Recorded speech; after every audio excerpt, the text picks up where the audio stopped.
Today, I want to discuss with you or share with you, if you like, three things a university graduate must have. And this was shared with me by a professor in University of Abuja when we met in the house of one of our associates, where he said a university graduate must be able to write confidently, a university graduate must be able to speak confidently, and a university graduate must be able to research confidently. I'm going to come back to the last one, which is research confidently, because it is the most important of the rest. Number one, a university graduate needs to write confidently. One of the things that has caused problem, that has impaired our writing skill, is actually the social media, and this also has also been responsible to also propelling some people's writing skill to a greater level. When we were when we started using social media, we started with abbreviations. We started representing letters with numbers, etc. So from there, our writing ability started to go down. A lot of us, while even writing on the social media, we take no cognizance on punctuation, on capitalization, etc.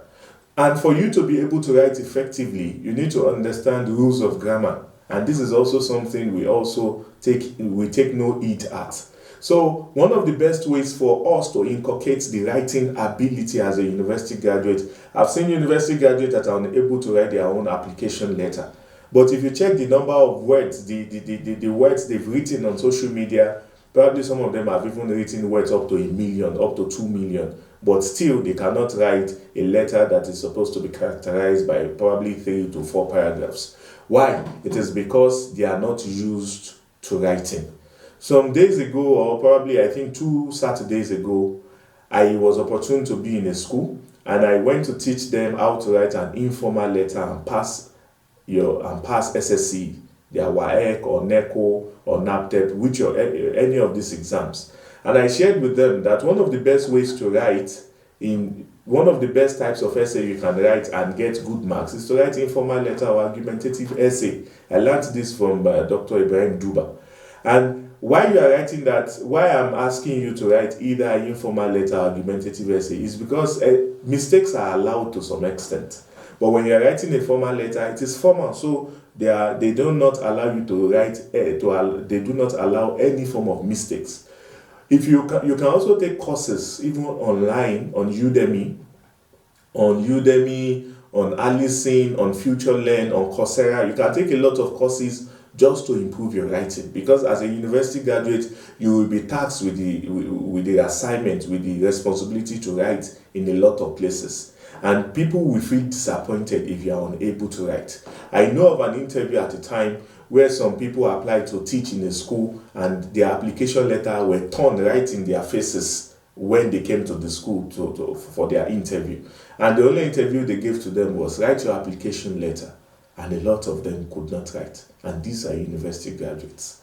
So as a university graduate, you must learn how to write. Even if it is just to learn how to write a formal letter, an informal letter, an argumentative essay, a narrative essay, you must be able, a report, you must learn how to write a report, because as a graduate, when you finish university, you will definitely be given roles as secretaries in a meeting for you to write the report on the meeting. And you also need to learn how to write the minutes of a meeting, because as secretary, you will be saddled with the responsibility of writing minutes of a meeting. So some writings like that are things you should do. The second one is for you, a university graduate, like I said, is for you to be able to write well. The second one is for you to be able to speak well. A lot of us have this fright, this stage fright, which is technically called glossophobia. And like we all know, phobias are unreal anxieties, they are unreal fears.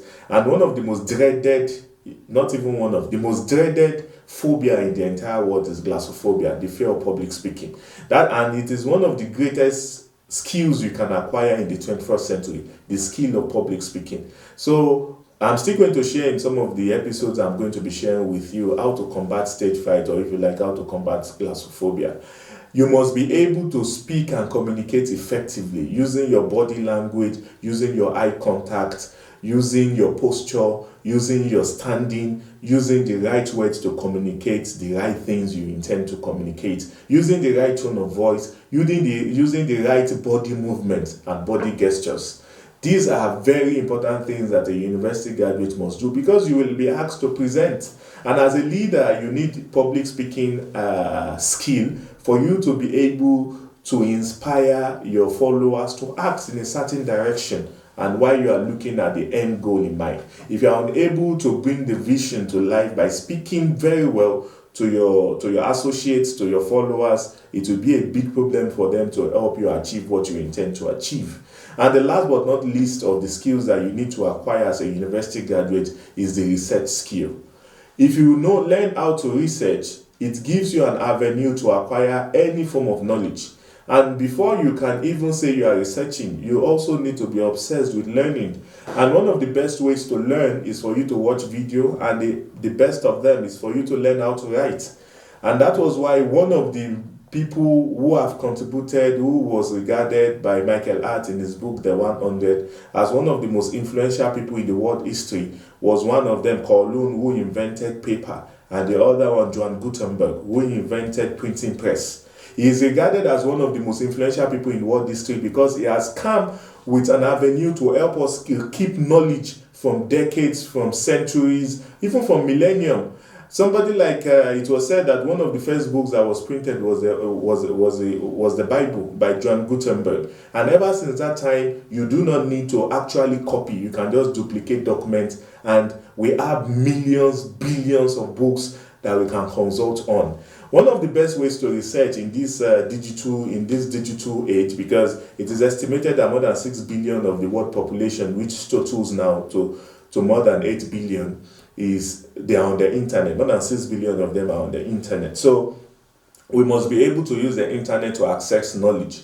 One of the ways you can use the internet to access knowledge is if you are researching on things in the academia, things that papers have been done on, strictly for academic purposes, for knowledge purposes. You can leave Google and go to, also the website is owned by Google. You can go to scholar.google.com. When you go to scholar.google.com, everything you are having there are things that have been verified, and it's a hub to house academic materials. And I also learned this one from my mentor, that instead of you researching about reading 4, 5, 6 books on a particular matter, you can just go to google.scholar.com, write the topic you intend to write, and put critique. Before somebody can critique a certain subject, that person would have highlighted the different views on that subject for you to be able to refute those different views. So it's a way to have a condensed knowledge on something, and you will be able to speak like a professional, even though you've only spent probably 2 or 3 days in researching on that particular topic. And also, I'm going to be sharing in the course of this program we are doing, I'm going to be sharing with you 3 or 4 steps for you to have a 360 degree on any subject matter you like. Thank you, till I see you next time.